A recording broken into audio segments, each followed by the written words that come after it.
Good morning, good evening, good afternoon, trader Steve here at Logic FX Trading. Welcome to our weekly trading analysis for mainly looking at FX, guys, but we will look at the odd stock here and there. For the week starting, well, we go from Sunday or Monday. Let's go from Monday. The week starting the 10th, guys. But the market's open Sunday night, so the 9th to the 10th, and then running through to Friday, obviously. And the way we'll name these things is just by, say, the date on the Sunday will be forecasting the 5 days ahead, guys. Okay. Now, we can't start the next 7 days without looking at what happened yesterday, because it was quite a big deal yesterday, guys. And it was this non-farm payrolls. There was the whole talk for the whole week was, and we struggled to get a direction on the dollar, because the dollar's been sitting waiting for these numbers, is this going to come in higher than forecast or at forecast? That was everything that people were talking about. If it came in a lot higher, you could see bond rates starting to go up, which means that the dollar would start to climb again in anticipation of the Fed having to react by, obviously firstly tapering the amount of bond buying that they're doing, and then eventually bringing forward by maybe a few months when the interest rate's going to go up. Remember, the market always reacts weeks and months ahead of whenever something happens, because it predicts the market. It tries to predict what's going to happen, should I say. So people were saying, well, if it comes in as expected, then, we're kind of not entirely sure what direction the dollar will go. It'll probably stay where it is. And if it comes in around 2 million, then definitely the dollar will be going long. Nobody predicted this, guys, and that's why it was such a big deal. Nobody thought it would come in so low, 266,000. And of course, everyone's scratching their head and saying, well, why is this going on? 300,000 jobs were added in the leisure industry, obviously, as bars and restaurants and holiday resorts start to open up again. But there were jobs lost in other sectors, guys. We don't need to go into the reason why it did or didn't happen. What we need to say is, wow, so what happened? The dollar dropped, which was fantastic, because I had bet that the dollar was going to drop. But I was also, I tend to avoid this type of trading, guys, trading the news. But I've been struggling for the last week or two to really get into a currency. And sometimes you'll go through that, guys. You've got to be patient. You got to wait until you know with a high degree of probability what's happening. And that isn't necessarily every single day, Okay, if you're in something, then obviously you've got to manage it on a day-to-day basis. But so far as getting in the sun, you do need to be patient, folks, because the more impatient you are, the more times you'll get it wrong. Okay, so that's the first little lesson from here. Non-farm payrolls come in like that, so the dollar dropped. Fantastic. So for me, the dollar is going to continue to drop. We've now finally got our direction in the dollar. Now, that doesn't mean it's just going to go down a straight line, guys, but it means that the trend will continue down for a period of time until these numbers start becoming, growing. Pick a word, Steve. Until these numbers start growing at a faster rate. Remember, that's 266,000 jobs added. So it's not necessarily a bad thing, but it just wasn't as much as the market expected, guys. So UK economies, or not UK, US economy is doing fantastic, but not as fast as what the market was predicting. And there's the reason that the dollar is going to continue to drop, guys. So we'll look at that chart in a moment. The next 7 days, what is there to look at? May the 11th is the first day we've got anything for. We only look at high importance here, guys, because if you start them down to medium and low, well, we'll not even bother with low. If you start them down to medium importance, then you just get overloaded with information, guys, and you don't need that much information. So we just look at the high stuff. Now and again, there'll be something in the medium that you need to know or would be a good idea to know. But it doesn't happen enough to justify going through all of those news events, guys. Now, there was one last week, just to go back to last week. I think it was Wednesday. And this one is an important one that we need to be aware of, but we can work out when it's going to be rather than actually having to look for it every... let me just find where it is. Sorry for using your time up here, folks. I might just pause you until I find it. There it is there, guys. What day was that? May the 5th, which we're on the 8th today, and today's Saturday. So it was, I think it was Wednesday. It was either Wednesday. Yeah, Wednesday it was. Now I've lost again. There it is there. ADP employment change, guys. It came in lower than expected. And that's the reason I took the gamble in the dollar dropping.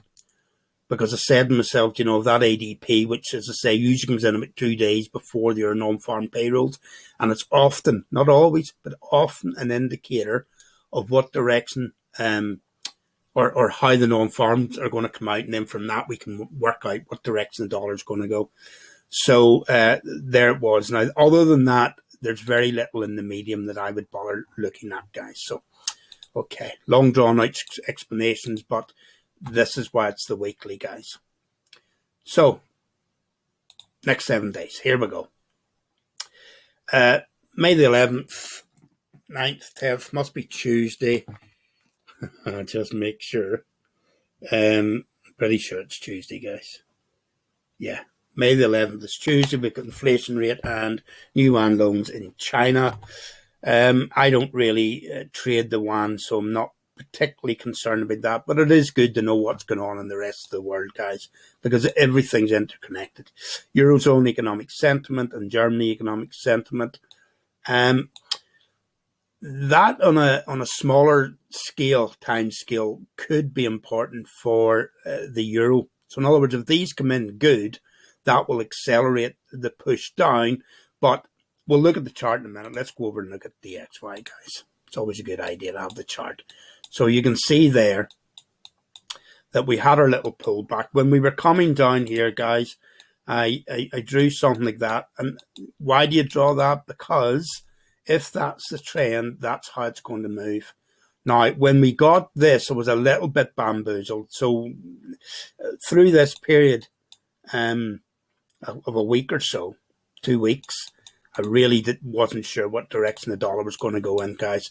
So what I did say there was, listen, we're going to have to wait for the dollar to give us another structure. And off that structure, we can possibly make a better prediction of what's going to happen. And that sounds all like double speak, but it's not. What we were saying was, if this starts to come up impulsively, then what we'll do is we'll say, okay, that was the correction. This is the impulse. And therefore, if it comes up impulsively, you're looking for the setup and then you try and trade it up. But there is a period of time when you're not entirely sure, and you're always best leaving it alone when you're not sure. And I will always tell you when I'm not sure, guys. And sometimes it's painful because I've got to come on here often and go, I don't know what's going on, and that's okay. You need to know that, guys. It's okay not to know what's going on. Those are the times when you leave things alone. And to be honest, most of the time you won't know what's going on, and most of the time you need to leave currencies alone. That's why we do so many charts, guys, because there'll always be one or two that you can, you have an idea of where it's going. Okay. So when we were running here, this little structure that we've got outlined here,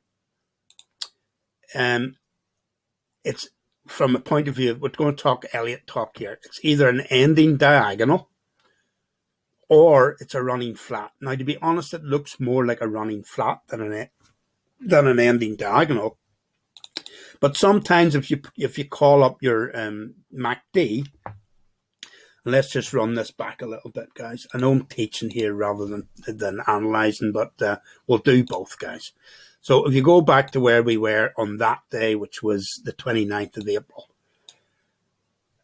there was a bit of divergence here. But fundamentally at that point, I didn't know why the dollar would go long. And therefore, I was very reluctant. What I said was, listen, if this pushes up, which it can do if this is an ending diagonal, because ending diagonals are an indication of change of direction, but not necessarily a change of trend. Okay, so what do I mean by that? And guys, you can skip through this and find the charts you want to listen to if you don't want to do any of these wee lessons. Impulse ending diagonal will look something like that, guys. And that's often the problem that most new people have who are doing Elliott. They're looking for something that looks, exactly like Elliott's little diagrams. No, they'll not look like that very often, guys. And the odd time that they do look exactly like that, with a high degree of probability that you're right. But most of the time they won't look like that. When you've been doing it for a while, you just get an idea and you go, hey, that's either that or it's that. Or sometimes you go, hey, that's definitely an ending diagonal. So if trend is like that, and according to your fundamentals and your analysis on a higher time scale, tells you that the price should continue in that trend. If you get something like that, obviously you're not wanting to get involved there, and maybe you'll even want to change a trade. Maybe you get into a trade down here somewhere. You see that happening. When you get divergence like that, there's that should be lined up, but we'll look at that in a moment. When you get divergence like that and that type of structure, and obviously with this being positive, the divergence would be, the other way around. Okay. Always look for a move in the opposite direction. They will often happen impulsively, and they will often come into the 50% retracement down to there. 50% of the whole move up, and it will often do that, guys. So you can decide whether you want to try and trade that, or if you want to just get out of a trade there, let it happen, and if you think the trend's going to continue, you get the correction, and then you continue on in your trend. Now, if the trend is in that direction, and you get something like that, on a higher time scale, or sorry, let me explain that again. Let's say the trend's like that, but you've reached a level where you're looking for trend to change, then that can be a pretty good place to get into a good trade. Or if you don't want to risk that, get in, let it correct, and then you get into that trade, guys. So ending diagonals can be really, really good places to get an idea of what's going to happen next, guys. Okay. There's just one small problem with them, and it's that you can get them mixed up with running flats, because they often look similar. Now, when you've got a dead-on cert ending diagonal, you'll know it, guys. It was just when we were confused here, we were looking for something, and I thought, well, maybe that's a running flat, because everyone was calling, when I say everyone, I'm talking about the big banks and the hedge funds, etc. They were calling short the dollar, long the euro. Okay, and remember, euro dollar does the opposite of DXY, folks. This is the dollar index. But because they're calling it short doesn't mean as traders that in the short term that's what's going to happen. So when we were coming down here, I said, guys, let's look for a pullback. That'll give us an idea of how it's going to move, and then we'll trade it short from there. But as usual with trading, it doesn't always do exactly what you want it to do, or very rarely does exactly what you want it to do. So that's what I was looking for, and then we got this. And I went, oh, for goodness sake. That was the worst thing I could have got, because it didn't look like a beautiful ending diagonal, because ending diagonals usually look a bit more like that. It actually looks more like a running flat. And don't start quoting me that, if it's that, then it should have three waves, and it should. I know all of those things, guys, but I've been trading long enough to know that I can look past them, and right. Okay. I wasn't sure enough to trade it down from there, so I just said to everybody, just leave it and let's see what happens. If it drops, then we'll wait for a pullback and we'll trade it up again. Or if it comes up, we'll look and we'll trade it down. That was the important thing to do, guys. So what happened? well, we know what happened. We got the pullback, so it was an ending diagonal. It didn't go as far as I thought it would. You know, I was looking for maybe a 50% retracement. Let's just stop it there somewhere. So if you run that down to there, we were looking for something maybe up to there. We barely got to 38.2, but came into that level. Now, I don't trade levels, guys, but you are aware of levels. But I don't trade them. I don't use them as an entry point because you'll get them wrong too often if you do that. Look at your structure and give it a wide berth and trade it that way, guys. Okay. So off we've gone. That was our pullback. The ADP numbers come out, give us that, and then on Friday we got our non-farm payrolls. So where's our target for this? Well, your first target always has to be your previous low. So the end of the fifth wave on the way down. Let's go out a little bit for targets. And that was our fifth wave coming down. Your next wave is going to be a 127 extension of your third wave. Oh, sorry. No. That was the bottom of the fifth wave, was 127 extension of the third wave. Sorry, I was doing a little bit of teaching with that earlier. You just take that out now. This one's a little bit more complicated, guys, because we actually have a target. The big boys have given us a target of 125 for the euro dollar. So I've just basically taken that. You can see there, the DXY being the opposite of that. That's that point there, guys. So I've put this in. It doesn't matter, guys, if it gets exactly to there, if it gets slightly shorter there, if it goes slightly better. If you're in the trade from here, and it won't go in one straight line, guys. If you're in the trade from here and you believe that it's going to get to there, and that's part of your trading strategy. Remember, it's not my trading strategy at the moment. The trading strategy I'm using at the moment is taking my profits when I get them.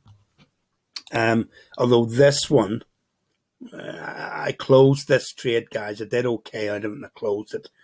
Remember, we're on 6 hours here, so that was quite a nice little move there. This, getting back to the 1 hour time scale, now that we've explained what our targets are. Guys, this will possibly do that or back up like that. It could push on down, but it'll pull back and it'll drop and it'll do this and it'll drop and it'll come over. But we've established our trend. Now, if it turns out that the trend's wrong, then we'll talk about it. We'll talk about it next week, or I talk about it every single day in the recordings that we do for the subscribers. But, you know, we'll talk about it, and then if it starts doing something weird or better numbers come out, we'll see them immediately because we watch Bloomberg News all day long, and the minute something comes up, there it is, and then we'll go, hey, hold on a minute, this looks like, you know, that's not going to keep going down because of X, Y, Z. People are swinging back to the dollar, and then we go, okay, what structure do we have? Well, if it does that, and we get something like that, then that will be our point to try and trade it long. That's not what we're saying at the minute, guys. At the moment, we're trading the dollar short.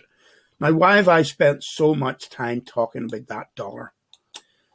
Because if you know where this index is going, it gives you so many opportunities in everything from the majors, which is anything connected to the dollar, euro dollar, pound dollar, Aussie dollar, New Zealand dollar, CAD dollar, whole way through.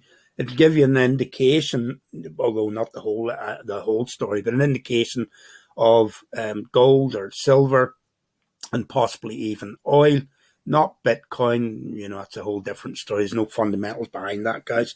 And then also because 57% of this index is made up of the euro, you can take anything on the euro dollar chart. Let's just copy that bit. Let's go out a little bit, guys. 4 hours. And let's just copy this. So I think where this is. use it every day, and then I don't know where it is. Copy that. And we'll go over to DXY, and of course it's inverted because it moves in the opposite direction. And we paste it and we invert it.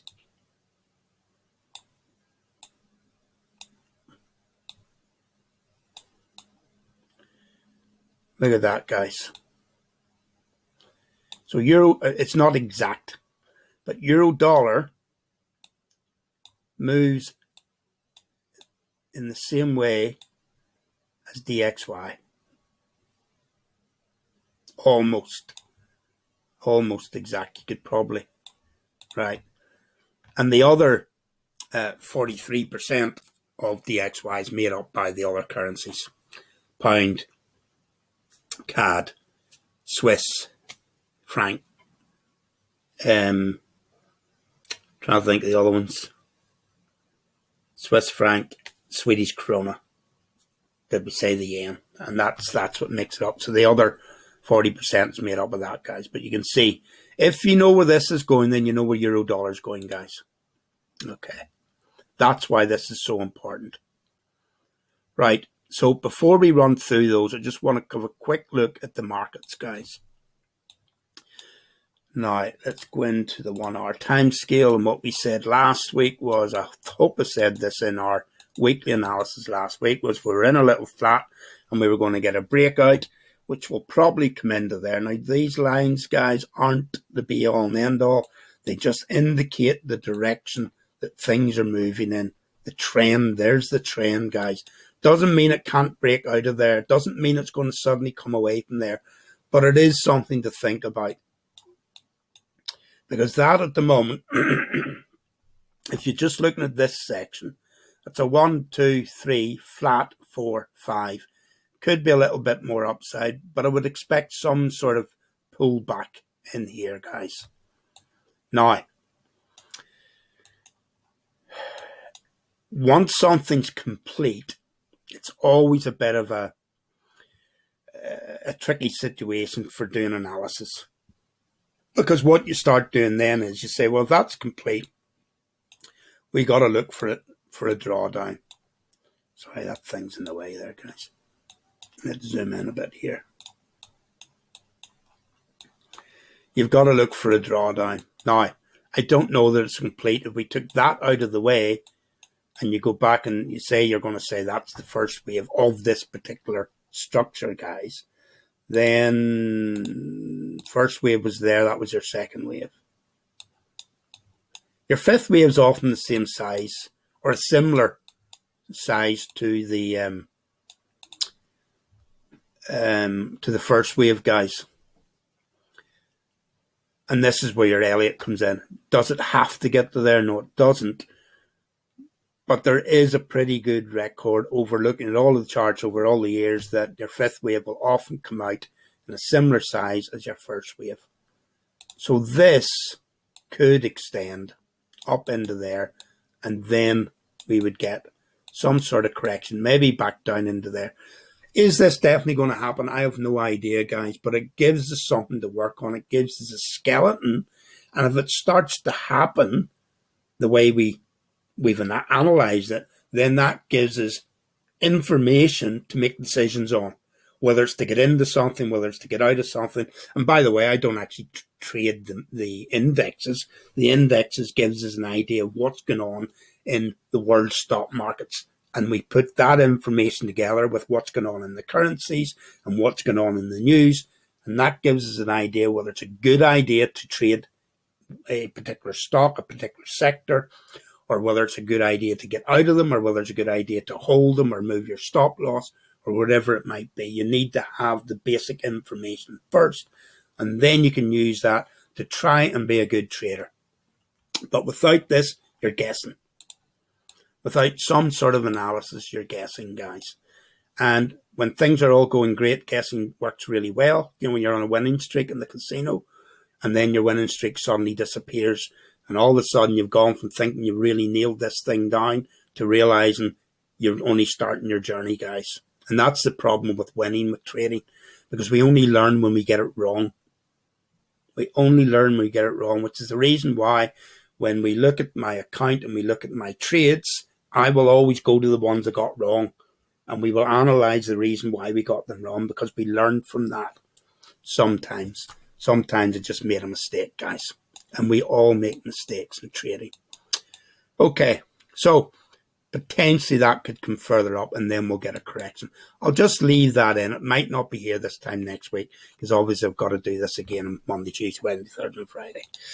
S&P, same thing, guys. 1, 2, 3, flat breakout. There was a little arrow I put in last week. Could continue to push up. Those unemployment numbers will where are you going to put your money, guys? This is what you've got to think about. Money flow. Where's the money going to go? Is it going to go into bonds at 1.6% with not much chance of the Fed increasing for quite a while? Or are you going to put it into stocks where, you know, for the boys that do all the calculations, maybe they can get 5 or 6 or 7% for the year? Now, obviously, we're trying to beat that, but we're trading. We're not investing hundreds of millions or billions of dollars like they are, guys. So they need to make different decisions to us. And what we're doing is we're like little birds trying to pick up the crumbs as they drop them, because they're always going to be messy eaters, guys. Never used that analogy before. It's not bad. Okay, NASDAQ. Now, the NASDAQ was a whole different story while this was going on. I was hoping here, same story as we saw with the other ones, little flat correction, and we're looking for a breakout, but we got a drawdown. Now, why did we get a drawdown in the NASDAQ when the rest of them went long? Because everyone's looking for value now, guys. Growth stocks are way, way, way, way, way overvalued. And now the big boys are going, well, this has been a great ride, but I tell you what, we need to start being careful here. So they're starting to sell up. Now, it's not all or nothing, guys. It's not like a tsunami. The tide doesn't suddenly go out and then come crashing back in again. It's about little levels. It's like the normal tide going out a little bit and then the normal tide coming in a little bit. So when we say people are rotating out of growth, doesn't mean they're going to sell everything. They're not going to sell, you know, Apple and Amazon and, you know, the FANG stocks. They're not going to sell those. But if there's a chemical industry or something like that hasn't made any money in the last 5 years, and it's sitting at some incredible market capitalization, 2 or 3 billion, they're going to go, do you know what? This company's a gamble. It's gone way up. We've made some profit out of it. I'm not going to keep gambling on it. Whenever it actually does produce something, then it will have a value, because it will actually make some earnings. And it always comes back to earnings, guys. Whether people out there want you to believe that or not, it always comes back to earnings. And there's a lot of people who've been around for an awful long time. One of the richest people in the world, Warren Buffett. Now, I don't want to trade the way he does, because he's buying a company and waiting 10 years. But nonetheless, the underlying fundamentals are still true, guys. Okay, so that's why we got this. We've got the little pullback now. I am hoping that it continues to go up, guys, because while it's going up, I can make money. But be aware, and I drew this a few weeks ago when we were going through this. I don't think I put these out for you guys, but I did them on a daily basis. When we were going through this, initially I said, these things have come so high. This could be the start of the drawdown. This is whenever bond rates were starting to go up. The rate at which they were going up was accelerating, and everyone was saying, well, this is the end. But when it started to come up again, I said, wait, hold on. This move here is one of two things, and the fact that that was 3 kind of encouraged me. As it got to here, I thought, this could drop and then, turn into some sort of little running flat, and then it could go. And this is the ambiguity that you get with Elliott, guys. But I did say, well, listen, remember, we always work with if-then.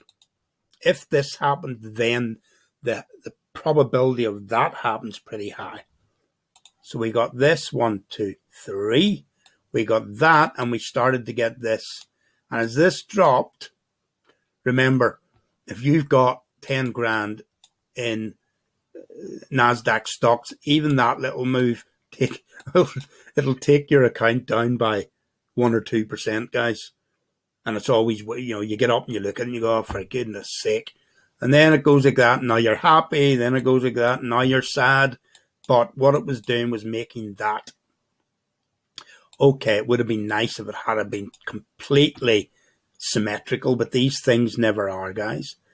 It comes down, and this is the thing about being able to read these things and see them.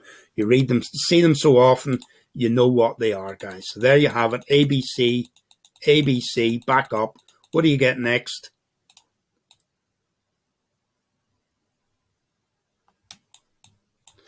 There's what you're supposed to get next, guys. Because if you go and use your little Elliott tools, which I don't often do, because I would never get through my, I would never get through these guys if I used Elliott tools all day long. Let's just put it, oops, where is it? Let's pull this down first. A, B, C. Is this a C wave dropping down? To be honest, guys, I don't know. And I'm hoping that it isn't. When we got this and we came to here and it broke the top, remember that actually broke the top there. And I don't swear by things breaking the top and there. That means that they're going to go on, because it's not that simple, guys. These things are highly unpredictable.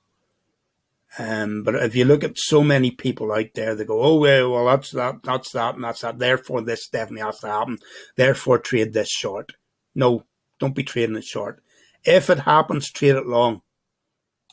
See the arrow? That's where my trade is, guys. That's the direction I suggest you trade. That is if. That's your if bit. Then you trade that back up again.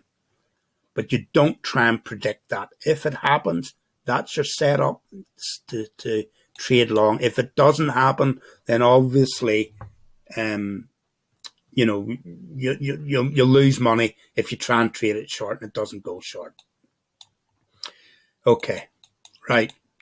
There is another look at this, and this is the thing that I'm now a little bit concerned about, is that when we got this, I kind of thought, okay, we're getting a 1, 2, 3, 4, 5, the same as I was looking at this and I was going 1, 2, 3, 4. Oh, sorry, that's wrong. So if that's wrong, then that's wrong. I looked at that incorrectly, guys. If you're looking at just this potential structure, okay, we're not worrying about what's going on over there, guys. We're just looking at this because this is all of the same degree of magnitude. So this is a structure here. That's all we're looking at, not the whole thing. So that's your first wave, that's your second wave, that's your third wave, that's your fourth wave. And we're now in the fifth wave. The fact that that's so long, potentially it could do that. Now, the difficulty with that is the third wave is always your longest. No, is never your shortest. Right? So this cannot be longer than that. Or in all probability, it won't be longer than that. But that still brings us back to where we were with our accidental. I would say it'll probably go to somewhere like there before we'll get the drawdown. So let me redraw that. Glad I saw that there, guys, because that would have been wrong. Yeah. Maybe get a bit more upside to it. Maybe a few days, and then it'll start to correct back down. Maybe down into there. Okay, so getting back to NASDAQ. This is going to be a long one today, guys, but you can't skip through. So let me clean this up again. We'll leave the purple on there. Take the brushes off. Okay, take that out of the way. So when you draw this, guys, remember, that's just giving you a skeleton to put the real thing on. So that didn't come from there to there in a straight line. It came in a 3. And even the 3 was all over the place. And that come up in a 3, but it was all over the place. So this, if it does come down and break that bottom, isn't just going to go like that, guys. If it's going to get there, it could well get there something like this over a period of, say, another month or so. And then we'll have a terrible month trading the NASDAQ. But if it got to there, we put an alarm line down it and we go, okay, now we're looking to start investing our money. Provided the numbers were there, the fundamentals were there to say we're going to continue. But the worst case scenario for me would be that this whole thing ends up running flat, guys. At some point it will correct, and it's just a case of whether it's a massive correction or whether it's a half-decent correction that we can all deal with. Okay. Now, what's the other alternative to that? Now, this is the one I'm more inclined at the minute to see. And it's the one we talked about last week. 1, 2, 3. I know it's not a flat anymore, but even if you went on like A, B, C, that's still a little flat correction, guys. And maybe that's a zigzag there. I was calling that a flat. No, that is a zigzag. That could be a flat. It's just a little bit deep, but nonetheless, you're never going to see anything that's perfect. So if that's correct, if that analysis is correct, in other words, this isn't an ABC, that was just... Now, guys, these are the things I go through in my head all of the time. I'm doing it here to help you guys. I wouldn't normally sit all this length of time explaining this to myself. I'm just looking at it. And you go through all the alternatives. What if it's that? What if it's that? What if it's that? And then you come up and you say, well, okay, if it does this, then it's that. And if it does that, then it's probably the other thing. So that's what we're doing. So it could be just that that's a correction and that's it. And then this is the move up from the bottom of the channel to the top of the channel. And there's no ABC. If that's the case, then this is actually coming up quite impulsively and could well get to there, folks. That's the scenario I want to see, especially if it got there along, like that. That would be nice, because then we could use that as our first wave. That's our third wave, and it's longer, so that's okay. But maybe it doesn't get that high if that's it. But the fifth wave can be longer than the first, so long as the third is longer than the first. So you could get up into that area. Now that's what I want to see. If we get that, we'll do well in the next few weeks, guys. Then what are you looking for? Then you're looking for some sort of correction again within this channel. Okay, let's rush on now, get through things. Don't need to explain much after that. Nikkei, it's in this little, maybe a little triangle, call it what you want. It's a little correction. It should break out long, guys. UK, well, we were looking for a little drop in order to trade it up. Didn't get the drop. It's just traded up. Where should it go next? Well, I think it's probably got more upside in it. 66% of adults in the UK are now vaccinated. So the UK is starting to open up again. So this should continue on up. Doesn't mean it's going to continue on up like that, guys. You could get a little pullback and then up and pull back and up. I think it's going to continue up. And I'll not project it any further than that, because we'll not be any further than that this time next week. French, same thing. Starting to get their population vaccinated. So people look at the impulse up there, guys. So it'll probably continue, as I said last week. Maybe it pushes up, you look for a correction, then off you go again. German, same thing, in a little bit of a correction there. We said it would come up and would break it and would go on up. There you have it. There's where we drew it through. It dropped to there and it's on its way up.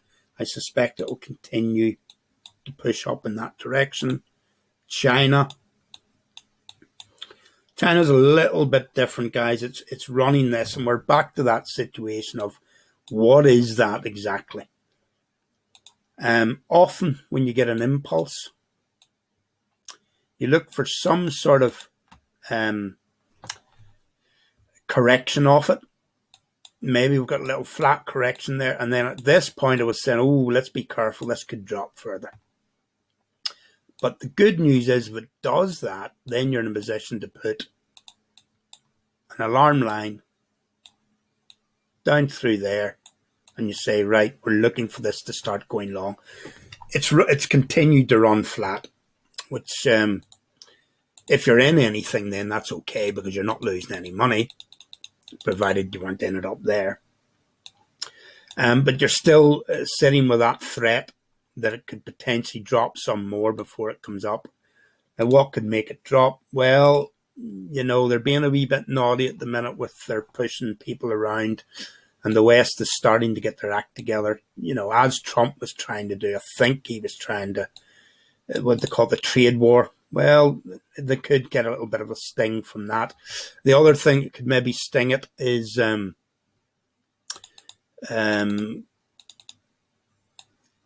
what's the word I'm looking for? Commodity shortages, chip shortages, commodity shortages. Because there's a lot of that going on. Not only because the places that were producing them, you know, had shut down or were running on skeleton crews, but also the transportation at the minute is all over the place. A bit like when you go for your flight, but there's been a storm 3,000 miles away and your plane's been cancelled because it didn't get out of where it was. And when's the next one? Oh, well, you know, all the crews have to be changed. All the planes are in the wrong place. It'll be tomorrow afternoon. So it's a bit like that with transport at the minute. Transport fees are going through the roof and everything is all over the place. So for those reasons alone, you could potentially see a bit more downside. I would love to see that because then that would give us a good run back up to the previous high, folks. I don't know if that's going to happen, but I'm not in any Chinese stocks at the moment. But if you are in any Chinese stocks, be aware that you could get a drawdown on them. But if there's something you're looking at, well, you could maybe get in there. If it drops, get in again down there, guys. Depends on your strategy. Aussie, I think it's going to continue up, guys. As we said last week. What we were looking for when we got into here, when it came back to there, I said, well, it'd be nice to see a bit of a drawdown to there. I'm always looking for a deeper drawdown, guys. If you're not in something, if you're in something, that's a nightmare for you. But if you're not in something and you're looking to get in, always look for a decent move back down, because your first target is going to be your previous high. And by the time it gets up there, plenty of time to put your stop loss to zero in case you want to trade it on through.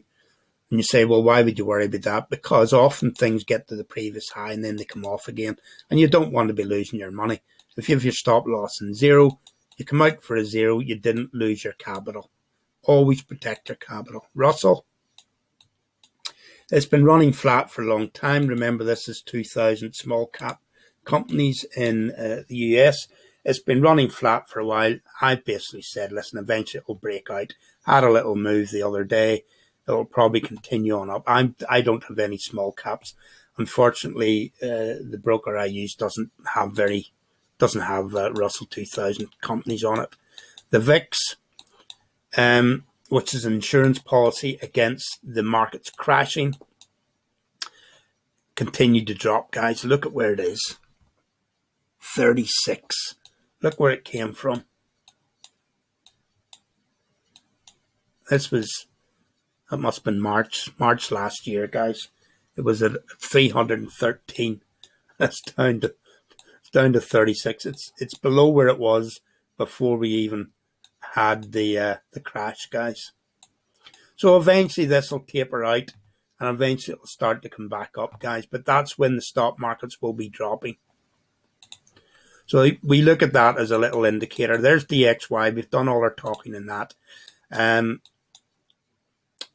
Euro dollar. We had the spike. I took my profit, guys. Why did I take my profit? Because I'm like that. Because this will probably drop. Give me a setup and I'll maybe get back into it. If it continues on up, then okay, I got off the bus a stop or two early. Don't be worrying about it.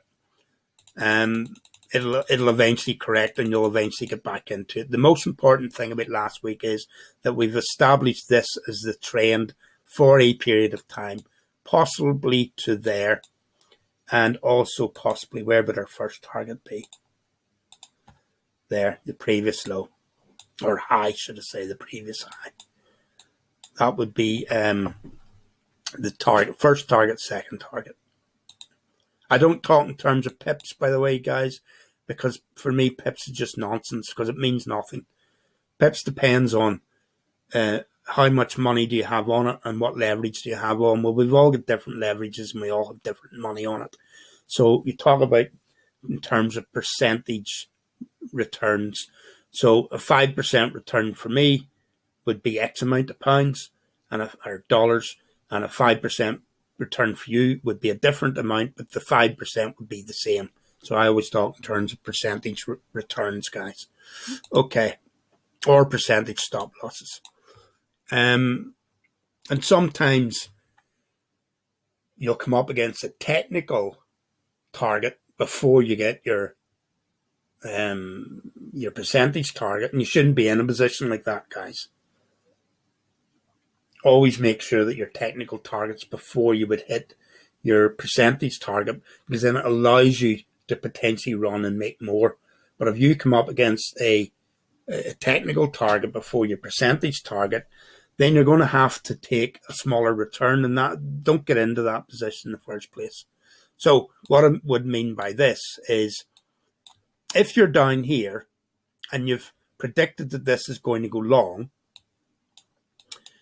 well, the first place to get worried about your trade would be when you come in to the most recent previous high. And why would you be worried about it? Because often that'll be the signal to pull back down again.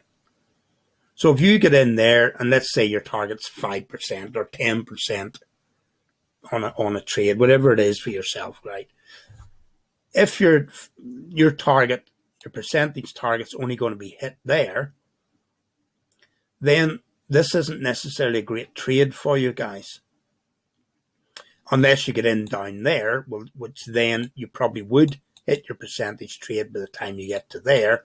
And then you can make up your mind. You say, well, I've hit for me, it's 5%. I've hit my 5%. Do I take it? And then psychologically, I'm happy I've got my target. Or do I risk my 5%, put the stop loss to 0, and see if it's going to break on out? Now, if you've done your fundamentals correctly, and you've said to yourself, well, the DXY, I'm pretty sure it's going to continue to drop, then you could potentially hold on to it and let it trade on through. But I wouldn't do it with this, because I'm a little bit concerned at the moment about the pound, and therefore I would prefer to do it with something else. Always look for the best option. The best option at the minute would probably be the Aussie. And it's also come into there.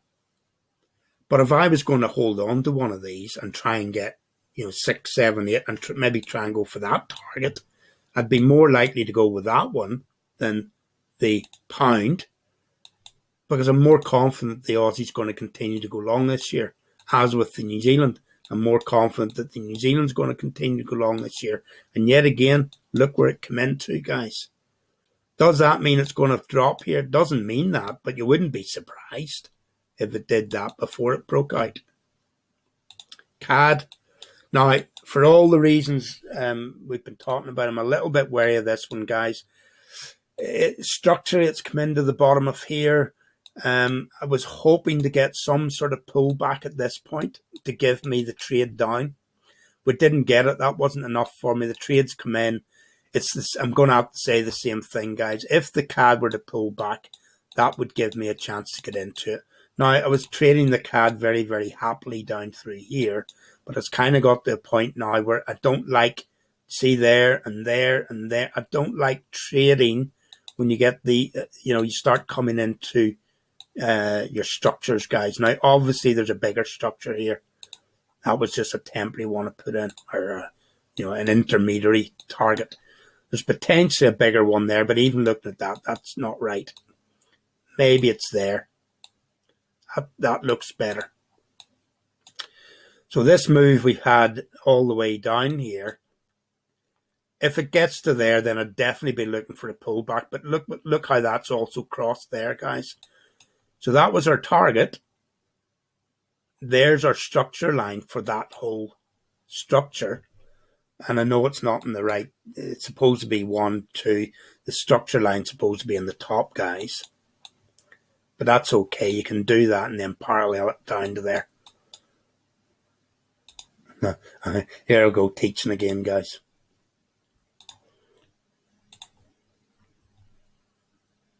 There you are. We're not too far out. And remember, it won't be exact. It's not an exact science. So that line's pretty good, guys. So it comes into that target as well.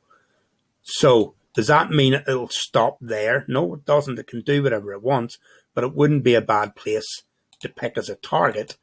But then you got to go back and you got to look at it and you got to say to yourself, well, is that too close?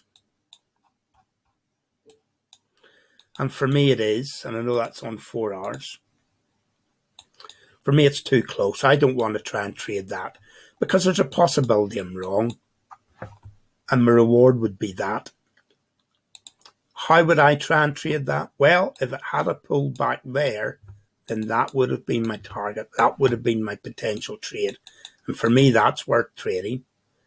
But that wasn't necessarily given that there was always a possibility that if the numbers had have come out good yesterday, remember that this has only happened because the numbers, the payroll come out badly, and prior to that the ADP and then the payrolls. If they had come out as good numbers and we had no idea whether they were going to be good or bad, then this would have done that, guys. That's why I didn't try and trade that down. Okay, so you got to look at your structure as well as understand what's going on in the background, and then pick your best potential trade. Now this is one I was in. And I'm not furious with myself. I've given up being furious with myself. I was in this short, guys. As this came down, I got into this short. But I got into the pound dollar long. I got into the euro dollar short or long. I get into this short. And I got into something else to do with the dollar. And I just thought, you know what? If I'm wrong on these, I'm going to have 4 trades all going in the wrong direction. So I got out of 2 of them. I got out of the pound and I got out of the Swiss and I left the euro on, and I think it was the this one here. I think I left that one on. Can't remember, guys. I've got a couple of accounts and I only ever talk about my training account, as it were, my public account. And that's why sometimes I get mixed up about what I've traded and what I haven't traded. But yeah, I was in this, and it got to just over 0 or whatever. Do you know why when you open them, they always open in the red? Well, it got into the green, probably around here somewhere, guys. And maybe it made that little move there. And this is the problem with sitting watching charts, guys, especially on, I never look at things in 15 minutes, guys. But if you were looking at this in 15 minutes and it started to do that, you're going to go, I'm out of here. Well, I'm pretty sure it started to do that and I got out. And then look what I missed. But you're going to miss things, guys. Wait for the next bus. Wait for the next trade. Don't get emotional. If you get emotional, you'll make mistakes. Okay.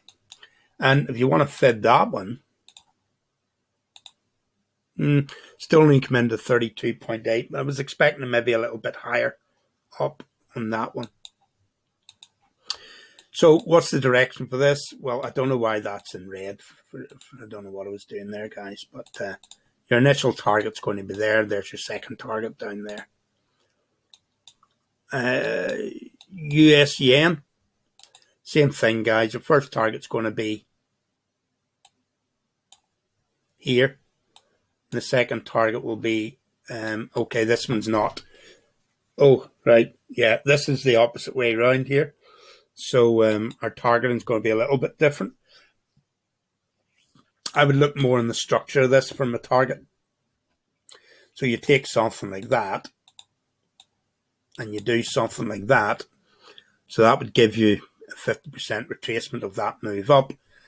And then we've got to determine, remember, we're not expecting the dollar to go down and down and down. I'm looking for the dollar, and I said this from a way back here, on the higher time scale, say on the daily time scale, I'm looking for the dollar to run what I'm calling run flat. So we had an impulse down from there. And for me, this is running flat. But obviously, when you're down in the 1 hour time scale, there's still trades to be had. But this, for me, is going to range for a while until the Fed starts to hike, which could be well into next year.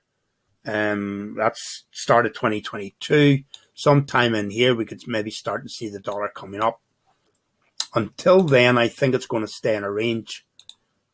I'm going to pull that down. I'm going to say that's the top now, because since it's gone from there, we had it there because that was the fourth wave, guys. So I'm going to say for now that's the top. And the bottom could either be there or it could be there. Remember, we've taken that off Goldman Sachs prediction of where the euro dollar is going, guys. But we could probably do an extension of this and get that same figure, guys. But we don't have the time for that. This is already taking much too long. Okay, so what I think the dollar is going to do over the next lot of weeks and months, maybe come there, could push on down to there. We'll talk about it when it gets there. And then you'll start to see it doing something like this. And then it'll do something like that. In other words, it'll run something along the lines of what it did in here, guys. Not exactly, of course, but I can remember trading that. It was a blooming nightmare. I was trying to impulse trade it, and it just wasn't working out, guys. So from here, I kind of said it'll do something like this, and obviously it could do something like that in the opposite direction. Let's flip it and move it in like that. So when I say it's going to get, well, okay, this is probably exaggerated. It's probably not going to get down to there. But when we say that it's going to run flat, possibly something like that, guys. Do you know what I mean? Down for a few weeks, up for a few weeks, down for a few weeks, up. Do you know what I mean? That's how I see the dollar moving, DXY, over the coming weeks and months, guys. Not going away up there, not going away down here, in this range.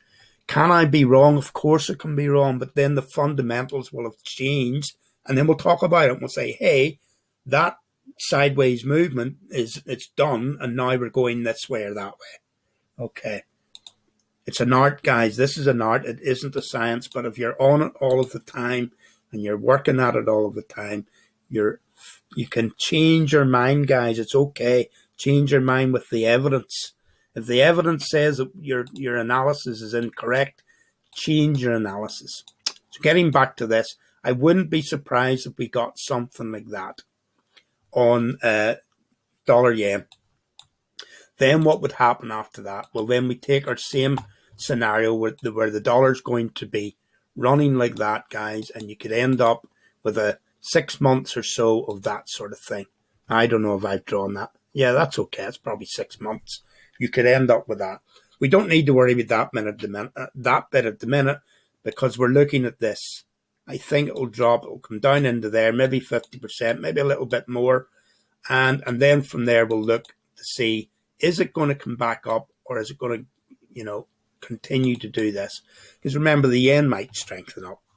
You want to look at the yen. This is what we drew about the yen last week, and I can see it's potentially working out quite nicely. And this is where Elliott works, guys, and experience. Right, I had been trading the yen short, and we got this. This is an impulse, guys. I'm not going to start counting every wave, but it's something along the lines of 1, 2, 3, 4, 5. And I know it looks like there's a 3 in there, and sometimes that throws people off, but particularly when they're learning to start.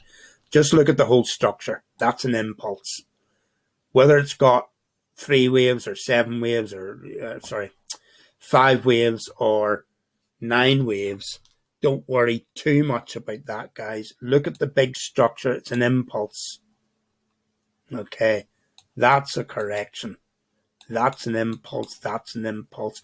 Within this corrective structure, there are impulses on a lower time scale. This is an impulse, guys. Now we're looking for a corrective period, because anytime the yen goes impulsive, you get a corrective period. Went impulsive, you get a corrective period. Now, if we go and look at these, and because it's done it in the past doesn't mean it's going to do it now, but it gives us something to think about. When we got that, and it came down into there, I said, well, we'll probably get a reaction off that, but it doesn't mean it's going to turn and start going long. Why? Look at what it's done in the past, guys. I think we're in the right time scale here. I can remember trading this here and here. As this came down, I started predicting this long, but it took it from the start of October through to December before we got our impulse. And it was really frustrating, because here we got an impulse and went, okay, great, this is what we're looking for with a target up there somewhere. Didn't happen. Look, back down again. And then we said, okay, this is it. Here we go. Back down again. All right, here we go. Back down again. And then bang, it went. And most people, by the time that happens, they've given up on the thing, because they've got their trade wrong there. They got it wrong there. They got it wrong there. They got it wrong. And then they miss the trade. Now, this is on a daily time scale, guys, so you could have traded these long all the way through here. But if you were looking for the big trade up, you could well have ended up breaking out even quite a few times, because the yen didn't move in the direction that you were expecting it to move. But look at that. Impulse back down, impulse back down, impulse back down. Off it goes. Here.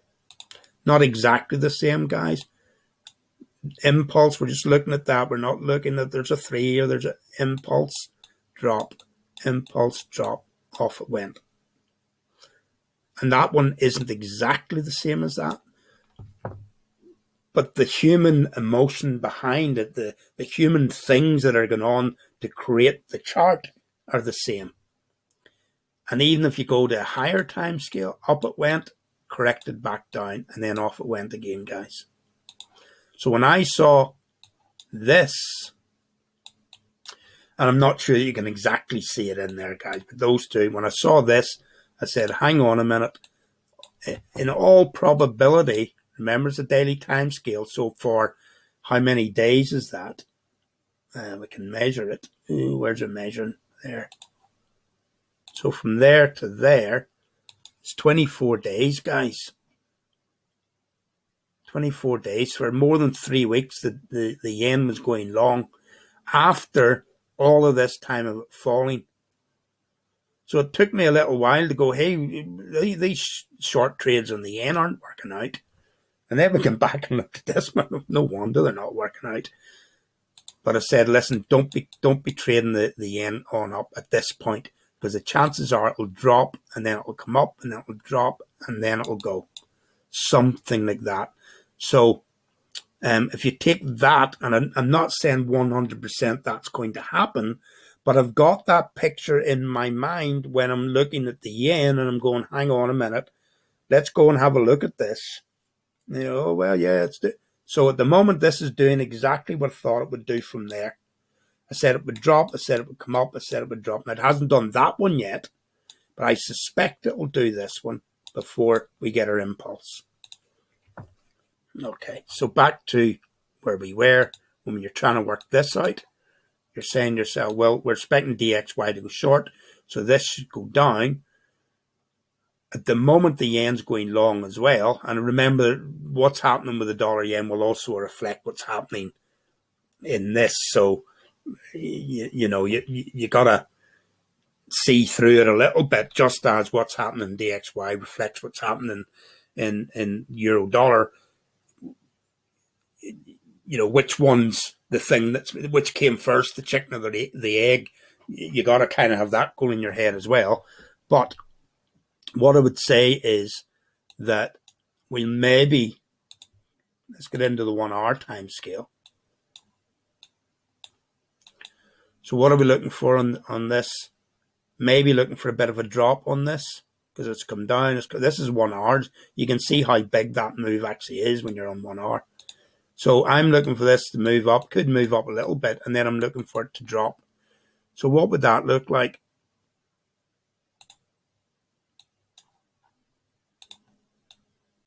let's move this out of the way. Well, what that could mean is this could push down a little bit, but it's going to pull back up, but then it'll do that, guys. But it could do it another couple of times before going, and then we would get something like that. And maybe even there's what it's going to look like. So don't be expecting to get in there and it's just going to sail right down, guys. It'll probably move something more like that. So if you want to trade it technically from here somewhere down to there, you're going to have to put up with days where you're in the red, days where you're in the green, then you're pulling back and blah, blah, blah, blah, blah. Okay. Chinese yuan. This is beautiful, guys. I don't know if I put it in last week or I put it in during the week. 1, 2, 3, 4, 5. 127 extension of the third wave. I'm pretty sure that's what that is. That's why we've got our target there. 127 extension of the third wave. Put our target in there. And you go, well, you got it wrong. Well, yeah, we got it wrong in that it was even better than we were expecting. When we were here, why did I put that in?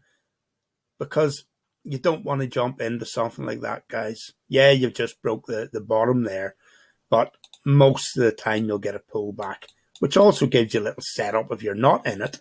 And then you go, if you're in it there and you get in it as it broke here, put your stop to 0. And then, wow, fantastic. It's gone even further. Remember, that's your first target, guys. That's just the first target. Where would your second target be? Well, possibly there. And possibly on your trend line. And what's going to happen after that? Well, at some point, if you're not in this, if you're in this, you're going to have to be a brave person to keep trying to trade that down, guys, because at some point it's going to pull back. And then you're going to have to watch it coming back and hope that it doesn't do that. Now, I'm not expecting it to do that, guys. But that's what will start to creep into your head as this comes back. So you got to have a trading strategy that suits your personality, guys, or suits your targets.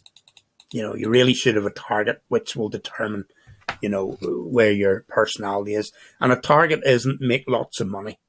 And a target isn't to double my money in a year. Get a proper target, guys, whether it's to break even for the year. And I know that sounds ridiculous, but what it does is it determines the way that you trade, how much risk you take, and it keeps you in the game long enough to be in a position that you've got 2, 3, 4, 5 years experience under your belt. And then you can start saying, hey, I'm going to go for 50% this year. And maybe it overshoots and you get 70 or 80%. Or you might be more like myself and go, well, I'll go for 20% this year. And if it overshoots because you had a good year, maybe you get 30, maybe you get 35. And if it undershoots, then maybe you get 10. But you're not losing money. That's the most important thing, guys. Any of you ever watch soccer? Any championship team always starts with a good defense. Because if you don't have a good defense, you're trying to outscore the opposition. And rarely does a team that's trying to outscore the opposition win a match. Or win the league, win the championship. And what do I mean by that? Well, if you know football, you'll understand what I'm talking about. If you get a team that's going out and scoring 3 and 4 every week, but they're letting in 4 and 5 every week, or some weeks they're winning 4-3 and other weeks they're losing 4-2, then they're not going to win the championship. But if you have a team with a great defence who rarely lets a goal in, then all you need to do is score 1 goal to get all 3 points. 1-0, 1-0, 1-0, 1-0. I can remember Arsenal, all right, and come back 20 or 30 years ago, Arsenal used to be called 1-0 to the Arsenal, and they used to win the league. 1-0, because of the great defence. Nobody could score against them. So when it comes to trading, guys, think of the nil. That's the most important number in your head. And then the 1s and the 2s and the 3s are when you're making money. But the nil is the most important. Don't lose your capital. If you lose your capital, you'll give up. Or what you'll do before you give up is when you start getting a big drawdown, you'll start gambling in the hope that you're going to get back to where you started. And this is what every gambler does. We've all done it. You go to Vegas, guys. You walk in with a couple of grand in your pocket. You're down within the first hour. You're expecting to be there all night. What do? You start betting bigger. And the next thing you know, wham bam, thank you, ma'am. 2 hours later, your 2 or 3 or 4 grand, whatever you're betting, is gone. And now you got to start looking for something else to do. Don't do it. And on the odd occasion, if you win too early, guess what you do?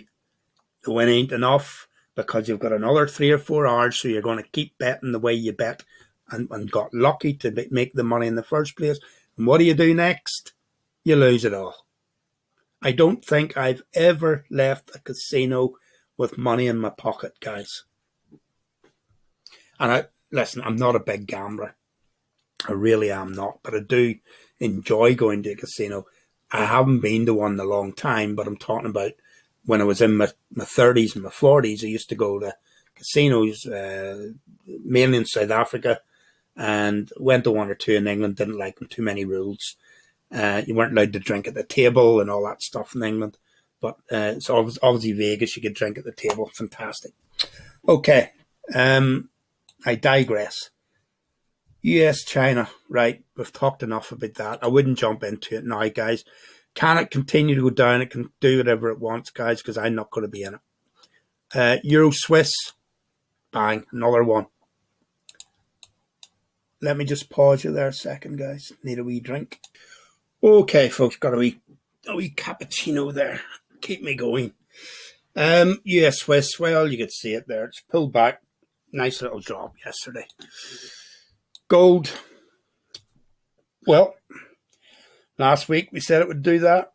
What's it done? It's done that. What's it going to do next? Well, it'll probably correct. Now, how do I know it's going to correct? I don't. The point of it is, if you want to invest in it, you're going to have to allow it to correct, guys. If it does that, then look for it to do that. Now, there is a little thing going on with this. Now, I haven't been bothering with gold much recently, guys, because we're in this big correction. And to be honest, I thought when we were here, I was kind of looking for it to drop a little bit more. And then get our run up. And when we get that run up, you'll get the run up whenever people are, remember, it's always, where's the money moving and why is it moving? It's always looking for either safety or it's looking for return. Okay. And when it can't find, there's never risk-free return, but if all the places that it can get return are either too risky or not giving you enough return, that's whenever you start to see gold and silver and platinum and things like that going up, guys. So rather than sitting in cash, they're sitting in gold. So the reason that this moved up was probably because when those numbers come out the other day, people were saying, well, bond rates aren't going anywhere. Bond rates are at 1 point. I don't know exactly what they are, guys. They're 1.6, 1.7%. Inflation, well, they're telling us inflation's not that high, but you're just standing still at those. And that's for a 10-year bond, guys. So then you look at it and you go, well, the odds are in 10, over that period of time, gold will go up. So I'd rather have my money in gold. So they put the money in gold. It's probably more complex than that, guys, but we're already running probably an hour or so here so far. Can't explain the whole world in one day. So anyway, gold's gone up. Now, the reason we zoomed back out there was this. Looked very similar, and then off it came again. Doesn't mean this has to happen again, guys, but from a technical point of view, it certainly looks possible that it would come off again. And if it did come off again into there, then that would be a 50% retracement from our move up last year, which puts you in a position to start saying, hey, gold's starting to look cheap. And then you look to get in, and maybe it goes on up and comes back up to the previous high and maybe beyond. But we're not going to predict that. But what I would say is I'm not predicting that. Remember, there's the arrow there. I'm not suggesting you try and trade it down. But if you're not in it, you need to at least be thinking about a correction of that, and then if things are right and it decides it's going to go long here, and obviously we'll talk about it if we've got that, but don't be jumping in there, guys. That's been a nice little move. I would possibly, unless you're in it and you're going to sit in it for a long, long time, I would possibly take my profit out of that. Now, silver, which is the one that I do trade from time to time, and I got into it here last week. As this started to come up, I got into it. I don't trade silver itself, guys. It's too expensive. I trade SLV, which is an ETF based on the silver price, guys. To be honest, I'm not 100% sure what's in SLV. I just know that it's all based on silver. There could be silver production companies in there. There could be the silver itself. Maybe I should go and have a look at it and find out what's in it. But anytime that I'm wanting to trade silver these days, I trade that. And there's a few reasons for that. One is it's cheaper to get into. But the second thing is it's not as volatile as silver. Now, if we go back, I have so many stories like this, guys. It was here. Pretty sure it was here. I don't want to tell you lies. That's why might even have been there. Hold on, with 4 hours here.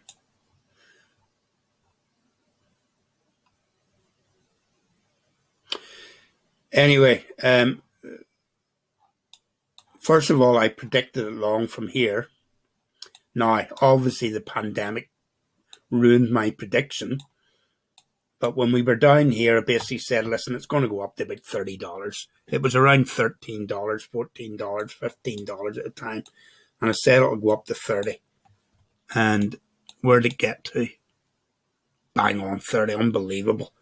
I didn't even realize that it got exactly to 30, guys. But the point is that obviously the pandemic would have ruined that trade if you'd got in there and held on to it. But nonetheless, it did do what we expected to do. And often that will happen when you're trading, guys, that you get the analysis right, but you'll get stopped out somewhere along the road. And you just have to get used to it because it will happen. But the point, just to get back to what I was saying there, the reason I don't trade silver, it was here. It was here. When was that? Let's just say it was here because I can't remember exactly where it was. I was shorting silver here, and wherever it was, I got into it.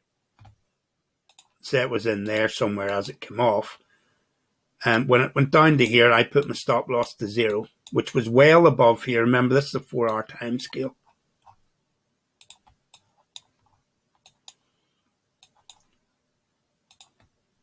And somewhere around here, I got stopped out. And I was absolutely furious. Because not too long later, the move that I had been predicting happened. And I'll be honest, I wouldn't have traded it to there. I would have got out there after that, that day. I would have gone, wow, hey, let's go. Fantastic. But I was stopped out there, and you can see the chart never got anywhere near it. What happens is the spread opens when volume goes up, and the broker protects themselves, and they open the spread, and it must have flashed nowadays with it being all electronic. It's flashed a really wide spread and taken me out. And you just feel like you're being cheated, guys. Because I will not say lost, but I missed a massive amount of money, guys. And after that, I just stopped trading silver. And so now, from then on, I just trade SLV, guys. Okay, and it can happen there as well, but it's not the same as what it happens on the actual metal, guys. Okay, so for this, I when we were coming down here, I basically said, well, if this drops down into here again, I'll be buying SLV and trying to trade it back up to the top. So even as it came up here, I thought, well, if it goes, when it did this, I thought, well, Steve, you're missing the boat now. And that's why when we got that little setup on the 1 hour time scale, I decided to get into it. So I got into it, went up, dropped away. I got into it again, and now we're up there, which is a nice little trade, guys. And I'll decide, if it starts coming down again, I'll probably just take my profit, because I would love to get it from down here again, and then you can stay in it. The problem with being there is there's always the chance that it'll drop back down to the bottom of the channel. Whereas if you're at the bottom of the channel, all you can see is up. Okay, Bitcoin. I don't know anything about Bitcoin, guys. When I say I don't know anything about it, obviously I know some things about it, but there's no fundamental analysis with it. Therefore, it is pure technical and belief. And it's the old story about the emperor with no clothes. Or as Warren Buffett says, when the tide goes out, you see who's swimming naked. And Bitcoin's one of those things, guys. This is all about belief. If everybody believes that Bitcoin's a great thing and it's going to go to $100,000, and they all keep holding on, and big boys get involved and they all keep putting their money in, then Bitcoin will get to $100,000. Okay. But if somebody believes along the line, and it all revolves around belief, guys. The only thing with currencies and with stocks is there's an underlying value. A company makes money, and people value the company based on the money. And it always comes back to that, guys. Even at times when it takes off and gets far away, it will always correct back into that. What's the underlying amount of money and forward projection, or present, the present discounted rate to net present value of the company's earnings? It always comes back to that. Or cash flow, guys, and rather than earnings, cash flow. But there isn't any cash flow and there isn't any earnings with Bitcoin. So your fundamentals are a bit worrying. Even with a currency, you're looking at the GDP, how much money, how much cash is a country generating? What's their interest rates? What's the underlying? If I've got dollars and I put them in a US Treasury, what amount of money am I going to get for my money? That's the underlying value of what you're looking at. And that goes the same for all the currencies. With Bitcoin, no. So it's just belief, guys. It's pure belief. So the day that everybody stops believing in it, guess what it'll do? Now, I'm not predicting this, guys. I'm not going to be that silly. But the day that everybody stops believing in it, the day that the tide goes out and everybody realizes that the emperor has no clothes, there's no underlying value, it'll do this. Or even that. And then everybody will start believing in it again. It'll come up. And why do you say that? Because that's what happens over and over and over and over and over again, guys. Now, whether it's going to start from there or not, I'm not going to predict that. But if it did that, back to if it corrected, then I'd be interested, because I'd say, well, you have a previous high. So there's a possibility at some point that it could get back to that previous high. There's been a precedent set. The problem with trying to trade through previous highs is that you don't know if it gets back to it, that it comes off. And by the way, that looks like an ending diagonal. And I did say that a few weeks ago. Unfortunately, it didn't. I was looking for a 50% correction. I didn't. The same as what I'm saying now. I wasn't saying this is going to happen. What I said was, if that happens, I'll be very interested in Bitcoin. In other words, you got an ending diagonal. You got divergence here, as you have.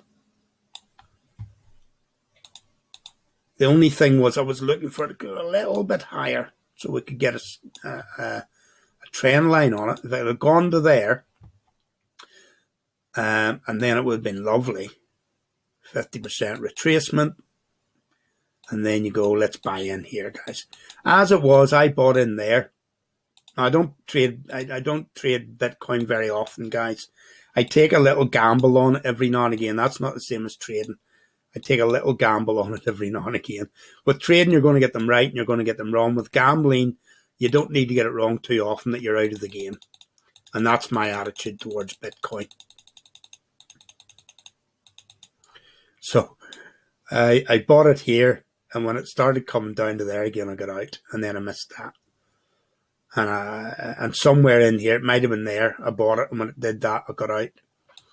And then here, I bought it in here, and it might have been there, actually. And it went up, and it was in the green, and it was happy for a couple of days. And then it started doing that. Guess where I sold it? There. Why did I sell it there? Because I had no idea from a fundamental point of view or even from technical analysis where it was going next. So I said to myself, well, I could either believe in this thing and do what most people who trade Bitcoin do, hold on and hold on and hold on and hold on and hold on. And then at some point in the future it comes back and then you tell everybody how smart you are. Or I can get out, and if it does that, I can get in there and not bother telling everybody how smart I am. Just get on with it, which is what most traders do. Just get on with it. Don't bum and blow, guys. What's that all about? Okay, right. So it's come up. What's going to happen next? No idea. What I would say is what I've noticed recently is that there's a lot of talk about potential regulation. There's talk about taxation. And a lot of people are, and the fact that it's so expensive, a lot of people are now starting to look at the smaller things. Dogecoin. Today's a big day for Dogecoin, guys. So if you hear this today and you want to gamble, buy Dogecoin. Why?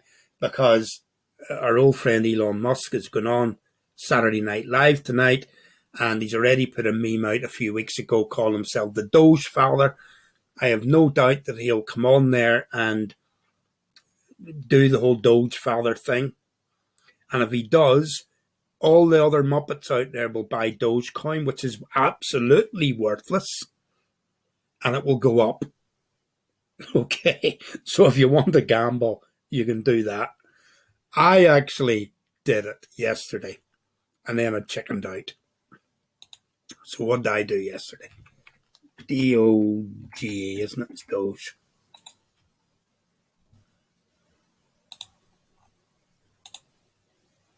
Right. So it was basically worth nothing, worth a couple of cents going back. When was that? January 2021. So 3 or 4 months ago it was worth nothing. And now it's worth 92 cents. What? No, this isn't right. This is the wrong chart. This can't be right. Market cap. Oh, this is his market cap. Sorry, this isn't. Let me pause you and get. Okay, Doge to dollar. That's what we're looking for. Not the market capitalization. Yeah. Now it's 71 cents from, what was it there? 17 cents back in April. 23rd of April 2021. Huh? 23rd of April 2021. Less than a month ago, 2 weeks ago, it was worth 17.5 cents, guys. And it's come up. So yesterday, now I'm a big chicken when it comes to trading because I've done all the stuff, guys. I'm nearly 60 years of age. I'm 59, right? I've been trading for years. Investing for years. I've been trading, in the way that we're all at the minute jumping in and out of things and whatever. I've been doing that for 5 or 6 years, guys. But prior to that, I was buying stocks, proper stocks, where you get the certificate and all that sort of thing. Doing that from the 90s, right? And even if you go back 4 or 5 years ago, I was taking risks on here, guys, and blowing accounts, putting 2 or 3 grand into something, and a week later, or 2 weeks later, a month later, maybe I'm exaggerating, maybe it was a month or two later, bang, nothing. Because it was gambling, it wasn't trading. And it was fun, but it was a bit like a casino. So I've learned the hard way, guys. I've blown accounts on this. And I've been through the dot-com bubble, and I've been through the subprime crash. Plenty of experience, guys.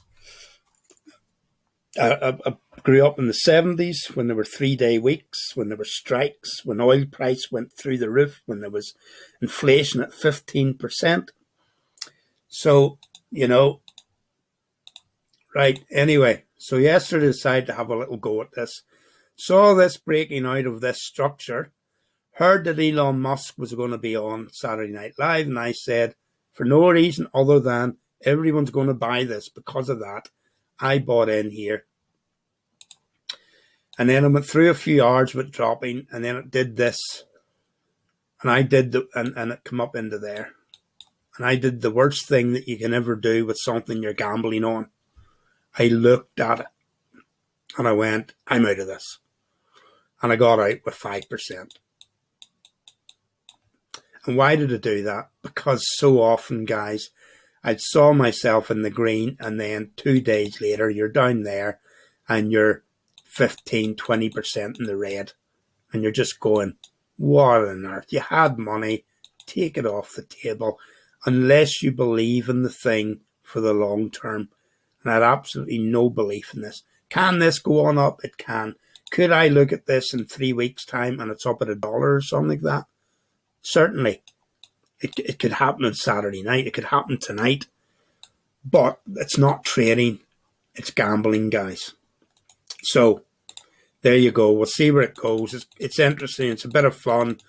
But be prepared to lose your money. Now, one of the reasons that I got out of it was I went to eToro, which is where I've got our training account, and I tried to put my stop loss to 0 because it was up about $30 or $40 or whatever it was, guys. And I tried to put my stop loss to 0, and they wouldn't allow me. The closest I could get was minus $88 was the closest stop loss they would allow me on this. And I thought, I'm not doing that. That's why I got out.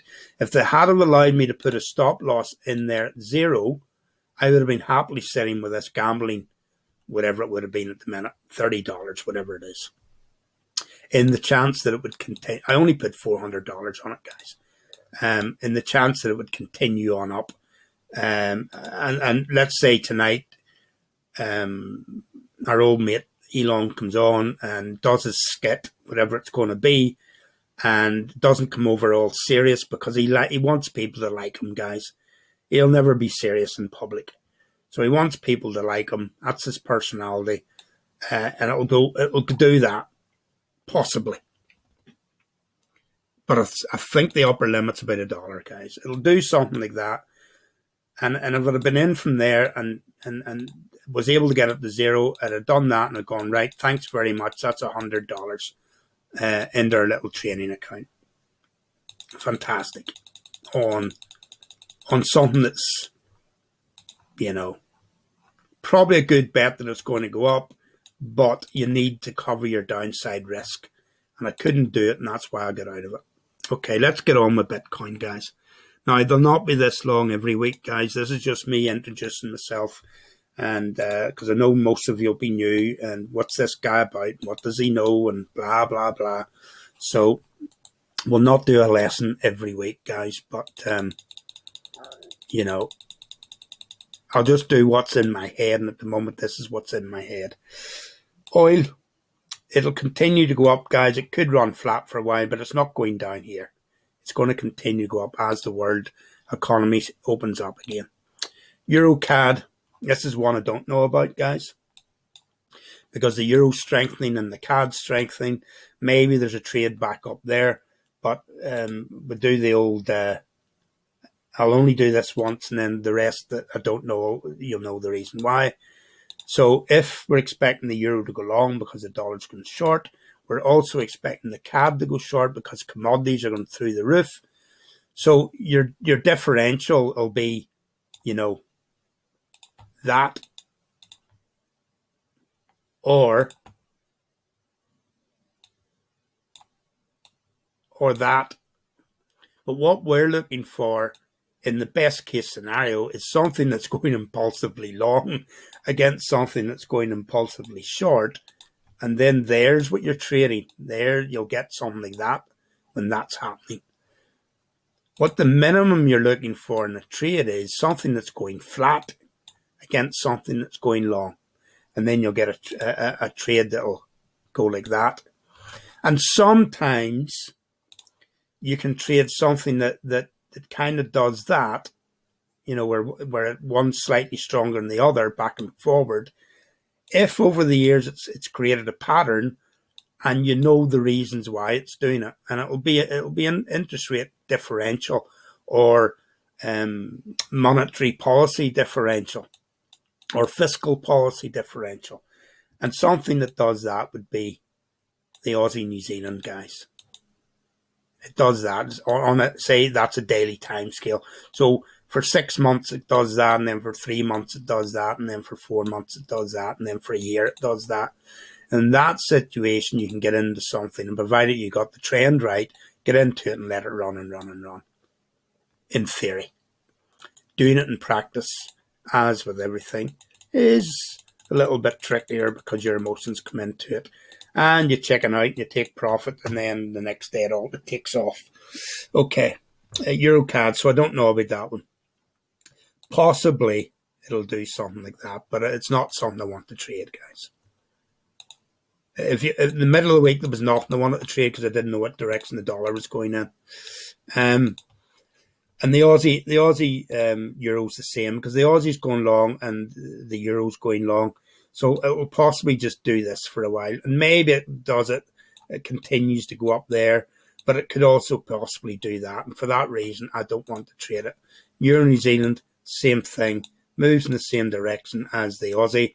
Possibly as the euro comes long, it'll come long, but not, for me, not highly predictable enough. Euro yen, well, yet again, you could say, okay, the euro's going long, the yen's going short. Well, we just spent 20 minutes looking at the reason why the yen could potentially strengthen up. So then what could happen is you could end up with something running flat here.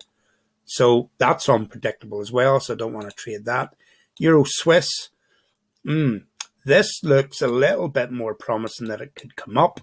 But the problem is the gold price is rising. So unless the gold price starts to drop, then this won't be a trade. If the gold price starts coming down, as we talked about earlier, it possibly could, then you could see the Swiss going short with it, because 25% of the Swiss currency is made up of the price of gold. And we're expecting the euro to go long because we're expecting the dollar to go short. Then you could see that maybe coming up. Maybe it's a trade. Pound CAD. For all the same reasons, I don't want to trade the CAD against the Aussie or the New Zealand, which we'll talk about in a minute. I'm wary of this one. I had this one running flat, but what it's actually done is it's made a nice zigzag, guys. Down there, flat correction, dropped again. If this is going to run flat on the higher time scale, this possibly is the bottom and it'll come up, but I don't believe in it enough to want to trade it. Not at the minute, guys. Pound Oz. It's another one. Look at it.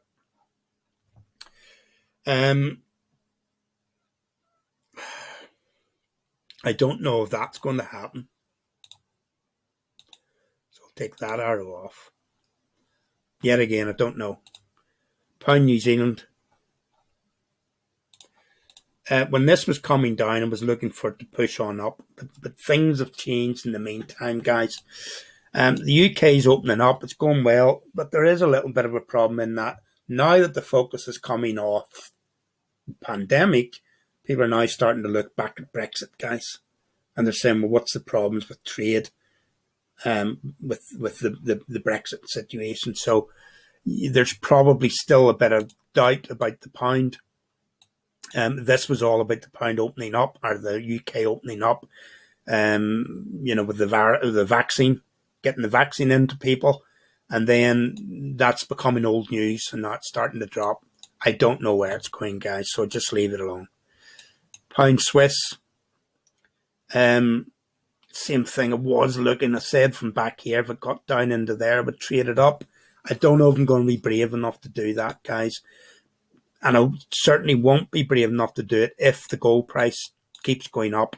But if the gold price starts coming off, then that potentially could be a trade. But there's possibly better trades. Remember, you can't trade everything, and you don't have to know what everything's doing, because most of the time you won't, guys. Pound euro, no idea. The euro's strengthening up, so potentially this starts to come off. Particularly if you look at it structurally and you say, well, look, it's come a way up. Surely there needs to be some downside to this. So just on the fact that we're looking for the euro to strengthen up, and we're looking for technically a correction in this, you could possibly trade that down. But I'm not going to bother. I have a good idea of where the dollar's going on the higher time scale, so I'm going to trade the dollar. Whether it's against the euro or the pound or the Aussie or whatever, I'm going to trade the dollar, folks. Pound yen, same old story, guys. If the yen starts to come long, then this will drop short. But it's two big ifs. If we don't know, so leave it alone. There could be a trade down there, but you could also look at that and go, it's come up, it's a little flat, it's going to push on up. I don't know which the two it's going to do, so it's a big cross for me at the minute. Aussie yen, I was long in this, and yet again I chickened out a lot, guys. I was long in this, and I thought it would push on up into this sort of area, and then I thought, well, maybe if it gets up to there, you can see what I was looking at last week, that it does this, but it kind of came in a little impulse, and it's maybe there. It's thereabouts. Maybe it gets into there, and then it comes off again. And why would it come off? Back to what we're talking about, the yen. The yen could start to push up, which would maybe pull it back down into here. The whole thing's been running flat for a while, guys. And then eventually we'll get some information that says, hey, the Aussie economy's going great guns. They're thinking about pulling back in their quantitative easing or whatever it is they're doing, or they're thinking about putting the interest rate up. Then you'll see it going. But until then, got to wait for that news. Aussie New Zealand, my old pal, that at the minute I've no idea what's happening with it. And why is that? Because I get a trend and then I trade that trend. And then when you get to a point where it looks like it could be turning, then you got to ensure that what you're looking at's the real thing. So you can see with this pair for the last 6 years, it's been ranging. Now you can put an exact figure on it if you want. You can go, well, it's been ranging in there, up to there. Or you can pull that line in and say, well, each time it gets to here, it drops. Got to there, came back up, dropped away from it, dropped away from it, dropped away from it, dropped away from it, dropped away from it. And what I was looking for a few weeks ago was for it to get up into there and then drop away. Hasn't quite got there, and that's why I'm a little confused. Because I'm saying to myself, well, is that it? And we're on the way back down again. Or is there one more up in this weird structure? Going to hit there, and then we're getting the drawdown. I don't know which one it is at the minute, guys, and that's why I'm saying just leave it alone. If we even got something that looked like that and it started to go, then I'd say, hey, okay, let's trade it down from here. But at the minute, I don't know, because that looked so corrective. I was kind of more of the idea that would push up here. If it was impulsive like that, I might have said, well, listen, let's say we get a little pullback and then off we go. But I'm not sure at the minute, so I would just leave that alone. Aussie Swiss. Well, now this is a little strange one here because we talk about the Swiss and the gold price. The Aussie also gets a boost from commodities and gold, guys, because it trades gold. Not as much as what the likes of South Africa would get because they're not the biggest producer in the world of gold at the minute, but they certainly have been in the past. and probably more reliant on the gold price than Australia would be. But nonetheless, the higher the gold price goes, you'll always get a nudge towards the Aussie and the Swiss, by the way. And the higher the oil price goes in, you get a nudge towards the Norwegian krona and the US or the CAD, guys. Not that they're completely dependent on it, but it does add to them. So with this one, are we going to get that nudge up? Possibly.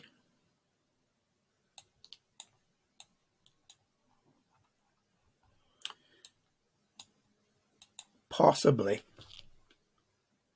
Right, let's go to 4 hours. I do have a slight problem with it in that this has been really impulsive, guys. Look at that. Correction. Impulse correction. Are we going to get a fifth wave? That would be nice. Now, that first wave looks to me like it's longer than the third wave, if that's what we're looking at. And therefore, this fifth wave, if we're going to get one, would have to be shorter than that. So you could do that. Oh, that brings us into a target.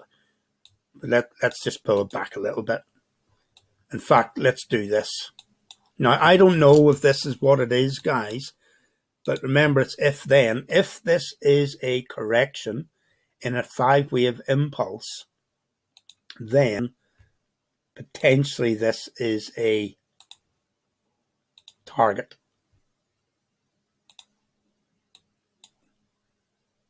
$127 extension. A fifth wave will 90% of the time hit a 127 extension. Sometimes they're truncated and they only come back up to the previous high. But looking at this thing, that doesn't look like it's going to be the case. So certainly, that's a little bit thick, isn't it? Certainly, you wouldn't be surprised if this got to there. And it could even go higher. Now, what I want to know is what that line is. Oh, previous high. And there's no argument that would say that it couldn't get back up to there, guys.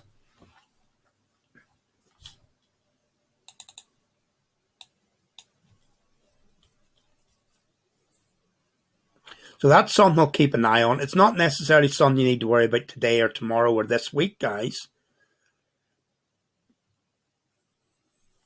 But if it starts to move long, and we get a move out of safety, in other words, if the stock markets continue to go long, because that's where people see, the best place for their money, risk on, and you might see a pull down in the gold, which would also affect the Aussie, but it would affect the Swiss more, then you could get that trade, guys. So that's one to keep an eye on. Quite happy with that. So tune in next week for next week's. Obviously, keep an eye on it yourself, but tune in for what I think next week, guys. And if you look at how it came down, it's going up more impulsively than that. But nonetheless, what to do? Impulse, pull back, impulse, pull back, impulse, pull back, impulse, pull back, impulse, pull back. So that's why I'm saying it could be a bit more downside to this. Wouldn't expect it to come down into there, though. It's not coming down that much, because then that would make it a diagonal, and it's too impulsive for it to be a diagonal. So that's possibly a good trade there, guys. Aussie CAD. Problem with the Aussie CAD is that they're both, I'm looking for them both to stay strong or go long. I'm not looking for either of them to go short, guys. On a higher time scale, certainly day to day, you'll get ups and downs. Let's just look at the CAD. Look at what the CAD just did last week. What did we say here? What was that there? Why did I draw that like that?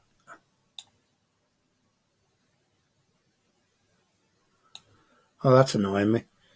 If that just looked like that, I would say, well, that's what we predicted last week. Anyway, nonetheless, we did predict. There's the target there.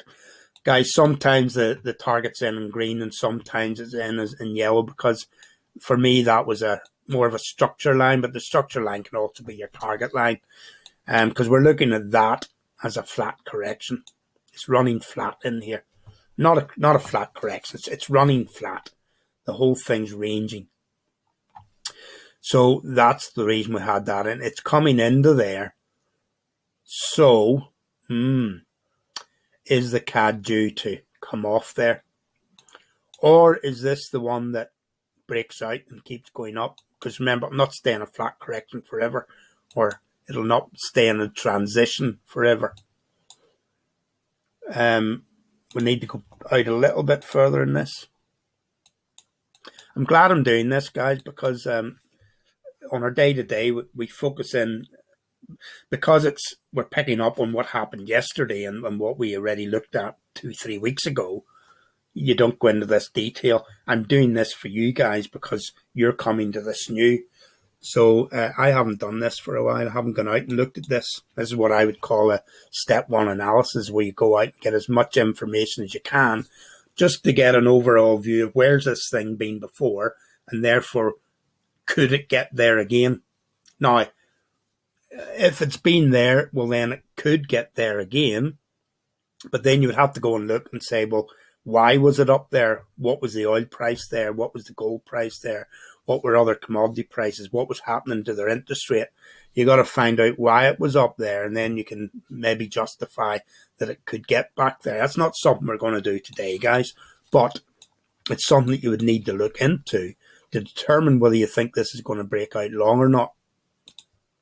Now, what I would say from a technical point of view, you never try and trade through something like that, guys. If it breaks through, no matter what time scale it is, and no matter what chart you're looking through, if it breaks out of something, then you look for a correction and then you trade long from there. And by the time it's done all of that, you'll know the reason why it should be going long. Okay. But if you're looking at it purely technically, don't ever get into something that's coming up against a structure line, guys. Because often people call them pivot points. I don't call it a pivot point, because a pivot to me is somewhere where you turn. They'll not necessarily turn. For me, it's what I call a decision point. It's a point where the market will make a decision as to whether they're going to keep trading this up or whether they're going to come off there. If it turns and comes off, then it's a pivot point, but we don't know that it's going to do that. So don't call it a pivot point, guys. It's a pivot point if it turns. If it doesn't pivot, then it's not a pivot point. You could call it a PP, a potential pivot point, but it's easier just to call it a decision point, guys, because that's what you're doing. You got to make a decision. Now, if you want to talk about Elliott, look at that for a beautiful zigzag, guys. Up, back down, 61% retracement. Then it goes. What was the extension of that line? Doesn't look like 127, but it mightn't be too far off it.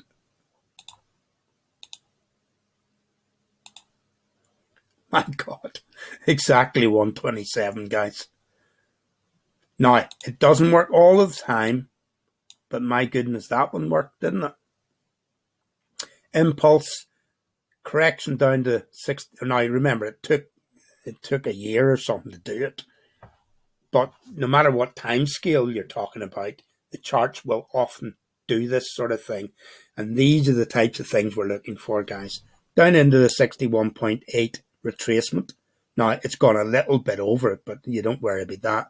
And then another impulse to the 127 extension of the initial impulse up, guys. Now, whether it's 127 or whether it goes further will often be determined by how deep it comes in the first place, guys. Because the more impulsive it is, the shallower the pullback will be, and therefore the further your extension will be. But that's a whole other lesson, guys. Okay, so what have I learned from this? Well, what I've learned is I need to be careful about the CAD because it could pull back from here. Okay, so With that in mind, and we go back down here and have no idea where we were, say Aussie CAD, we get into the 1 hour time scale. Well, the CAD could come off there. So what do? Do we start trading this up? No, what I would do is wait and see if it comes off there. And then you'll see it as a reflection in this because this will push up. Then you got to look for your correction and then you trade it up. But until I see something like that, I'm not going to call this long, guys. But at least by doing the exercise that we just did, I have an idea in my head that the CAD might go short over the next few weeks, which I didn't have before we looked at it. Swiss yen. And this is a case in point, guys. For how many years was